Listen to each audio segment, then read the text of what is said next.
ఎంతగా వెయిట్ చేస్తున్న మనకి యూఐ మూవీ అయితే వచ్చేసింది. అండ్ దీని ట్రైలర్ చూస్తే ఒక రేంజ్లో ఉంది. గ్రాఫిక్స్ విషయం కానీ విజువలైజేషన్ విషయంలో కానీ చాలా వరకు చాలా బాగుంది కదా, ట్రైలర్ కానీ.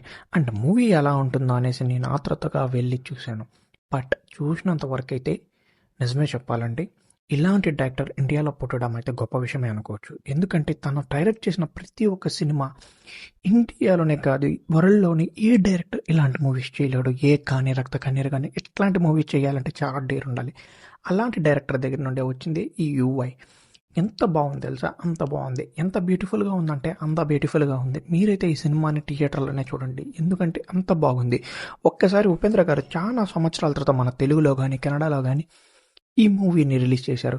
అండ్ ఒక డైరెక్టర్ దగ్గర నుండి ఇలాంటి ఫిలిం ఎంత బాగుందంటే అంత బ్యూటిఫుల్గా ఉంది. ఇదైతే వన్ టైం వాచ్ అండి. అండ్ మన విషయానికి వస్తే మనం ఇచ్చే రేటింగ్ అయితే ఆల్మోస్ట్ 5కి 3 అయితే ఇస్తాను. అంత బాగుంది. మూవీ స్టోరీలోకి వెళ్ళాలి అని చెప్పాలి అనుకుంటే మీకు, నేనైతే మూవీ స్టోరీ అయితే మీకు చెప్పాలనుకోవట్లేదు. ఎందుకంటే మిమ్మల్ని మూవీ స్టోరీ చెప్పి స్పాయిల్ అయితే చేయదలుచుకోవట్లేదు. దయచేసి ఈ సినిమానైతే మూవీలో అయితే చూడండి థియేటర్లో. అంత బాగుంది ఈ movie. Do not forget to subscribe our channel. Thank you so much for watching this video.